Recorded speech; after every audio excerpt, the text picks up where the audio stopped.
तो hey guys, welcome back our YouTube channel. इस practice session को स्टार्ट करने से पहले मैं आपको 2-3 चीज़ें बताना चाहूँगा। इंपॉर्टेंट है जानना आप लोगों के लिए। पहली बात तो यह जो आपका प्रैक्टिस सेशन है, थर्ड है। सबसे पहला हमने लिया था लिविंग वर्ल्ड का, दूसरा बायोलॉजिकल क्लासिफिकेशन का लिया था। आज थर्ड जो ले रहा हूँ मैं वह है cell cycle and cell division का। कोई ज़रूरी नहीं है कि जिस सेशन को मैं अभी इस टाइम पे करवा रहा हूँ तो सामने जो भी स्टूडेंट हो उसको इसी का नीड हो, किसी का नीड हो सकता है कि नहीं। मैं अपने हिसाब से करवा रहा हूँ, लेकिन इन फ्यूचर जब कभी भी जिसको आवश्यकता होगी मैं प्लेलिस्ट बना दिया हूँ इसमें, तो अपने हिसाब से चैप्टर सेलेक्ट करके आप उसका प्रैक्टिस कर सकते हो। ओनली एम्स के ही क्वेश्चंस रहेंगे यहाँ पे।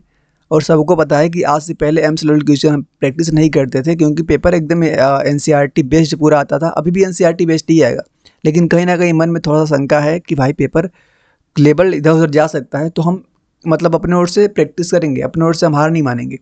तो हाँ, ऐसा तो है नहीं कि मैंने एम्स की प्रैक्टिस पहले से कर रखी है तो मैं क्वेश्चन को मतलब पहले तो अटेम्प्ट करूँगा, वो तो ठीक है, लेकिन जहाँ पे मैं फंसूंगा तहाँ पे मैं मतलब मेरे सामने आंसर खुला हुआ है, मेरे फ़ोन में आंसर खुला हुआ है, मैं यहाँ से आंसर देख के बताऊँगा। ठीक है, तो आप ऐसे जज मत करना कि मतलब आप खुद देख के बता रहे हो। अगर आपको सेशन देखना है तो देखिए, मेरे ज्ञान को आपको नहीं देखना है कि भैया आपको कितना आता है कितना नहीं आता है। ठीक है ना, आप अपने हिसाब से अपनी प्रैक्टिस को प्रीफर करो।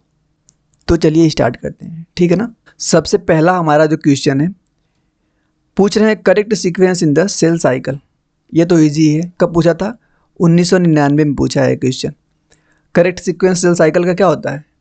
G1 S G2 M, यही होता है ना। G1 और जो हमारा S G2 होता है हमारा इंटरफेज के अंदर पढ़ते हैं, और M को हम कहाँ पढ़ते हैं? हमारा एम फेज है ही हो। इसका जो आंसर आपका क्या आना चाहिए? G1 S G2 M, option number C. इसको सब लोग कर लिए होंगे। दूसरे क्वेश्चन को देखते हैं। देखो, colchicine prevent the mitosis of cells at which. अब ये क्वेश्चन आपको नहीं लगता होगा कि एनसीईआरटी में होगा, तो इस क्वेश्चन को करने के लिए पहले एक बार आप अटेम्प्ट करो। होता है तो ठीक है, नहीं होता है तो आप क्या करोगे, मैं जो आंसर बताऊंगा फिर मैंने यहाँ जो भी एक्सप्लेनेशन होगा मैं आपके सामने पढ़ूंगा, ठीक है ना। तो इसका जो सही आंसर आएगा क्वेश्चन नंबर 2 का करेक्ट आंसर आएगा ऑप्शन नंबर सी। कहाँ पर दिखता है? प्रोफेज में। अब इसके बारे में मैं कुछ पढ़ता हूँ, आप सुनना ध्यान से। एनसीईआरटी अगर आपके पास हो तो जहाँ पे प्रोफेज के अंदर एक्स्ट्रा पॉइंट जब आपको मिलेगा वहाँ पर नोट करते जाना। अब देखो यहाँ पे लिखा है कि कोल्चिसिन जो होता है is an alkaloids derived from the colchicum autumnale. अब देखो नाम ही एनसीईआरटी से बहुत बहुत परे दूर से, तो इतना ध्यान नहीं हमें देना है, बस एक बार सुने रहोगे ना, क्वेश्चन आएगा तो बन जाएगा। कभी क्वेश्चन को अगर हम प्रैक्टिस किए, अगर सेम क्वेश्चन आएगा ना तो कोई सी टाइप का इंसान ही होगा जो उसको गलत कर देगा, कहीं ना कहीं माइंड में आ जाता है। तो आप उसको मतलब एकदम प्रेशर में मत लेना, अरे भैया इसको पढ़ना है, एनसीईआरटी में नहीं तो हल्के में लेके उसको छोड़ो, आएगा तो बन जाएगा क्वेश्चन। ठीक, इसका कार्य क्या होता है? Arrest the spindle formation at the end of prophase, hence it is called mitotic poison. अब देखो यहाँ पे एक पॉइंट मिला, यह पॉइंट इंपॉर्टेंट है, तो मैं यहाँ पे लिख देता हूँ आपके लिए साइड में। ये जो कोल्चिसिन होता है ना, यह इसको हम माइटोटिक पॉइजन भी बोलते हैं, माइटोटिक पॉइजन। तो यह पॉइंट आप जरूर नोट करिए।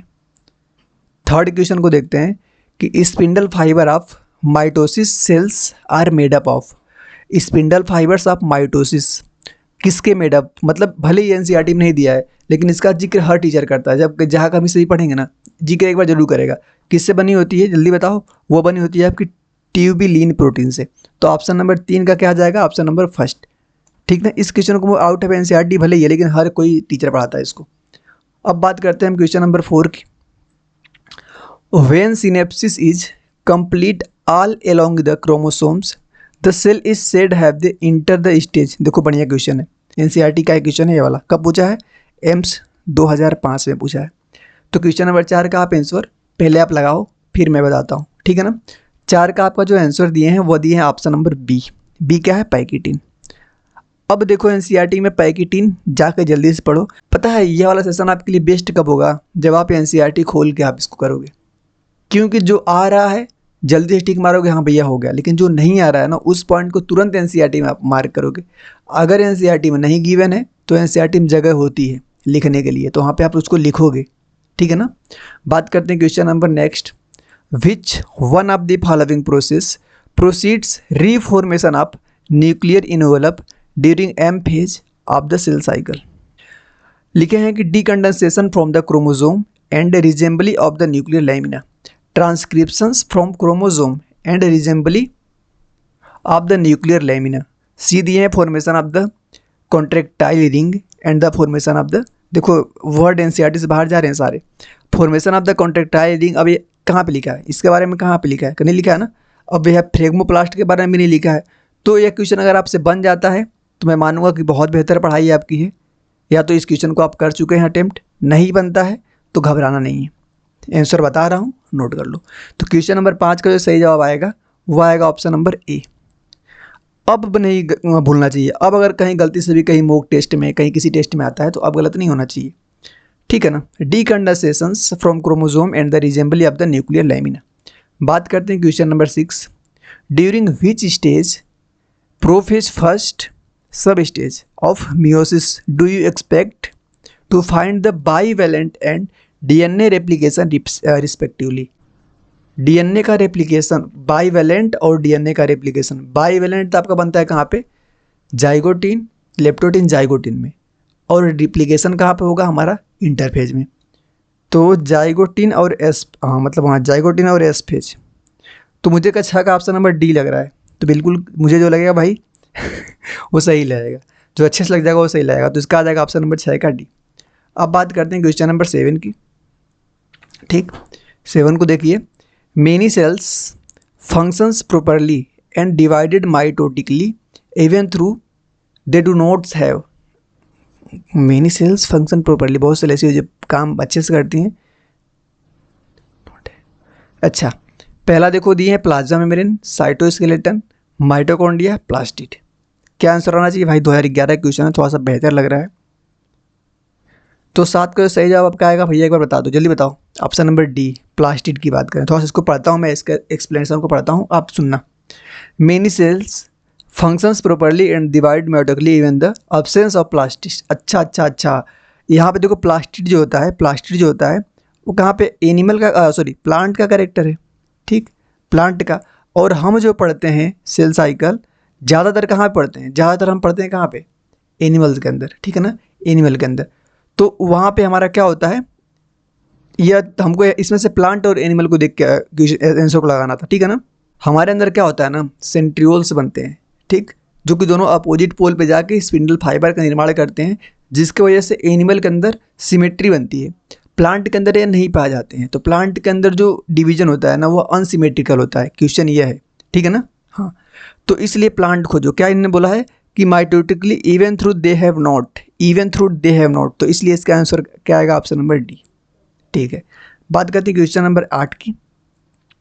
The stage of meiosis where centromere separate. Centromere कहाँ पे सेपरेट होता है, मियोसिस में। मियोसिस से पूछ रहे हैं। सेंट्रोमियर देखो 2 जगह होता है। तो इसका आंसर बढ़िया क्वेश्चन है, यह क्वेश्चन ज़बरदस्त है। ज़बरदस्त होने का रीज़न कि बहुत अगर आप आगे बढ़ते जाओगे, टेस्ट आते जाएंगे ना, मॉक टेस्ट भर भर के क्वेश्चन मिलने वाला है, तो आप इंपॉर्टेंट लगा लो, एनसीईआरटी का क्वेश्चन है, ठीक है ना। एना देखो आंसर एना फेज फर्स्ट और एना फेज सेकेंड, इन्हीं दोनों में से है, और आप गलत करोगे, इसलिए आज इसको क्लियर ही कर लेंगे कैसे करके। वो जो आपका जाता है 8 का ऑप्शन नंबर आएगा डी, एना फेज सेकेंड में, ठीक है ना। 8 का जाएगा एना फेज सेकेंड में। अब बात करते हैं क्वेश्चन नंबर 9 की। During meiosis first the centrosomes start pairing. Pairing कहाँ पे होती है, पेयरिंग कहाँ पर होना, लेप्टोटीन में, जाइगोटीन में, पैकेटीन में, या तो डिप्लोटीन में। जल्दी बताओ कि यहाँ जहाँ बनता है उसके पहले जो पेयरिंग हो जाती है ये जाइगोटीन में ही हो जाती है, ठीक है ना। इसका आंसर तो क्या आ जाएगा, जाइगोटीन। अब बात करेंगे question number 10। How many meiotic divisions are need for a single cell to make 128। अगर हमें 128 है, कितना 128, इसने कैसे सोल्व किया मैं बताता हूँ आपको। बोला है कि in mitosis a single cell division to form 2 daughter cell, so the number of mitotic division can be calculated by 2n। अच्छा, जब कभी भी हमको नंबर ऑफ माइटोटिक डिवीजन निकालना है तो हमें 2n से निकालना होता है। अब सामने जितना दिया उसको 2 की पावर में करेंगे तो 128 दिए ना, तो 128 मतलब इसको हम 2 की पावर 7 लिख सकते हैं। जब बेस बराबर होते हैं तो हम इसको बराबर कर लेते हैं, तो n बराबर 7। नया कॉन्सेप्ट एक, खैर नया कॉन्सेप्ट नहीं, बस भूला हूँ मैं, ठीक है ना। तो n बराबर यहाँ से कितनी वैल्यू आएगी, 7, n बराबर 7। 10 बात करते हैं क्वेश्चन नंबर 11 की। मैच द डिस्क्रिप्शन नीचे मिलाना है हमको। Crossing between homologous, pairing, pairing होती है आपकी कहाँ पे, जाइगोटीन, ठीक। क्रॉसिंग होती है पैकेटीन में। तो डी का एक, इन दोनों खत्म, सी का 2, सी का 2, तो 11 का ऑप्शन नंबर सी आएगा, सही है।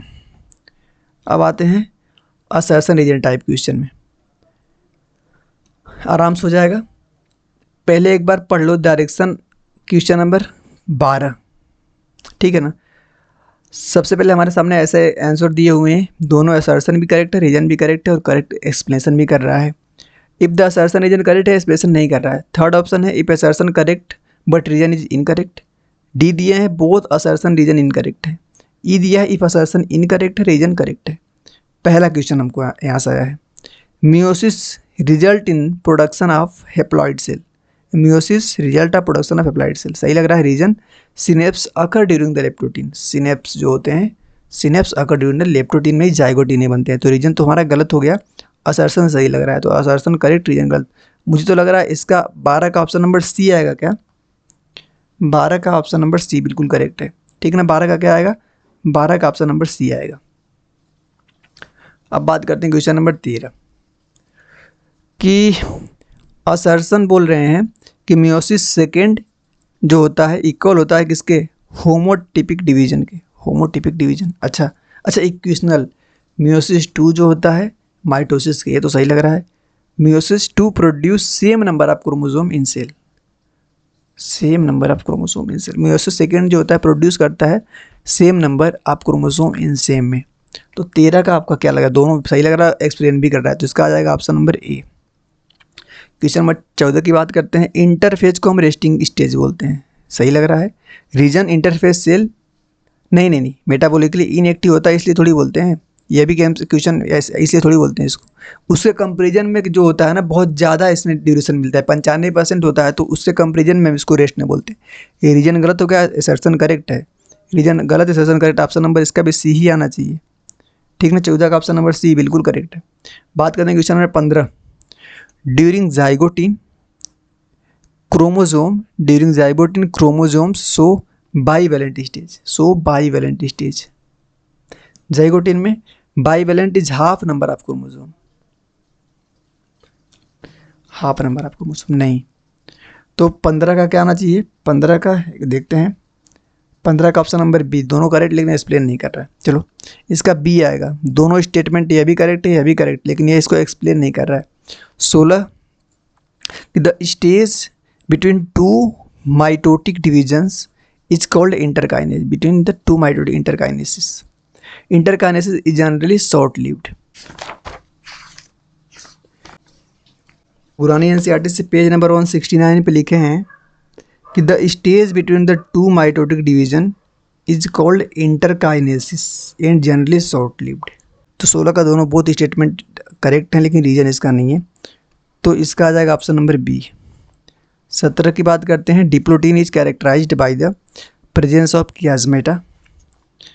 रीजन दे रहे हैं diplotene can lost for months and year in oocytes of some vertebrate. तो 17 का आ जाएगा ऑप्शन नंबर बी। दोनों स्टेटमेंट यहाँ पे भी करेक्ट है लेकिन एक्सप्लेन नहीं कर रहा, ठीक है ना। तो यहाँ पे भी आ जाएगा क्या आंसर, ऑप्शन नंबर बी। तो इस प्रकार हमने ख़त्म कर दिया cell cycle and cell division को। एनसीईआरटी अगर आपके पास होगी तो एनसीईआरटी को खोल के अगर आप प्रैक्टिस करेंगे तो आपको मज़ा आ जाएगा। और सेम पीडीएफ अगर आपको चाहिए भैया तो आप कमेंट करो कि भैया आप लिंक दे दो, क्योंकि मैं वैसे ही नहीं दूंगा लिंक, कमेंट करोगे तो मैं लिंक दे दूंगा टेलीग्राम चैनल की अपनी, खैर है तो पब्लिक ही लेकिन अब वैसे नहीं दूंगा मैं, तो वहाँ से मैं आपको प्रोवाइड करवा दूंगा, ठीक है ना। तो चलिए आज की वीडियो को हम यहीं पे ख़त्म करते हैं। और हाँ, पिछले लेक्चर जो अभी हमारे प्लेलिस्ट में पड़े हुए हैं वहाँ से आप जाकर उसको देखोगे। ऐसा थोड़ी कि जाकर तुरंत देख लेना, एनसीईआरटी पहले रीड करना फिर जाकर उसको देखना। फिर भी क्वेश्चन गलत होते हैं तो फिर एनसीईआरटी में ऐड करना। पेपर आने वाला है अच्छे लेवल का, तैयारी भी आपको अच्छे लेवल की करनी पड़ेगी, इस बात को मानो।